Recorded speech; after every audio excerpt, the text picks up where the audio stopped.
Even though he was clearly inside his room, the sound of screeching brakes suddenly rang out in his ears. Even stranger, the boy's body looked like it had been hit by a massive truck, crushed into pieces. And all of it started with this bizarre-looking whistle. At a high school basketball game, Tanner received a pass from his teammate in the final seconds. Without hesitation, he pulled up from beyond the three-point line. The ball traced a perfect arc through the air. But suddenly a demon, its body burned to charred black, charged straight at him through the smoke.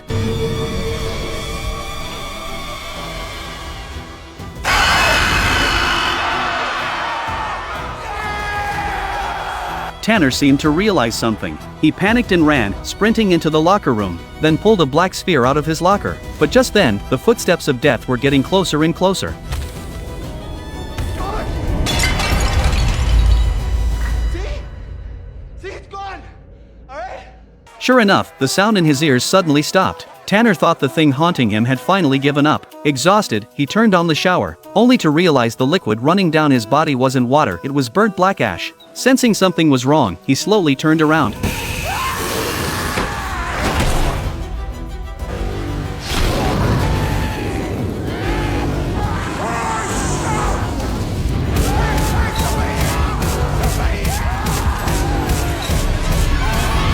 A month later, Chris, who had been expelled for using illegal drugs, finally managed to enroll in a new high school with help from her cousin Rel. And by coincidence, the locker assigned to her once belonged to Tanner, who had died in a mysterious accident not long ago. One day, Chris opened the locker. Aside from some basketball gear, the black sphere that had supposedly been smashed to pieces had somehow returned, completely intact. When she lifted the lid, a demonic whisper suddenly echoed in her mind, and without even realizing it, she pulled the whistle out from inside.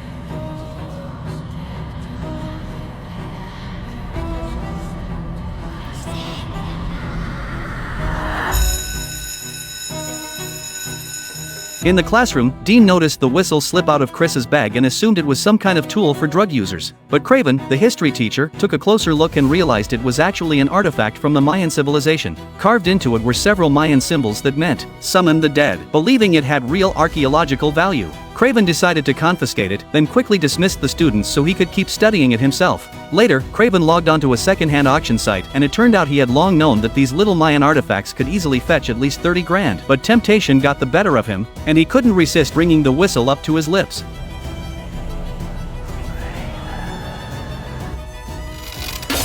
Meanwhile, Rel realized he had left his magazine behind in the classroom. Craven happened to step out for a moment but forgot to lock his computer. Rel saw the screen and discovered just how valuable this strange whistle really was. Elsewhere, a young pastor named Noah tried to strike up a conversation with Chris, but he was a complete creep. Outwardly, he preached about God, yet behind closed doors, he offered illegal substances to minors.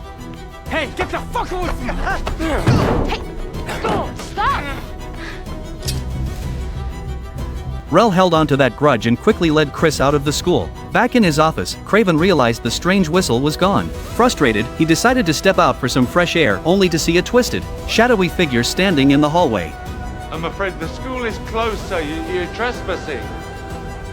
I've called security already, so you better be on your way.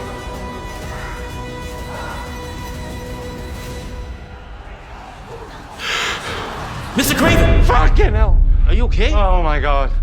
Back in the classroom, Craven noticed the temperature had suddenly dropped to an icy chill, and before he could even react,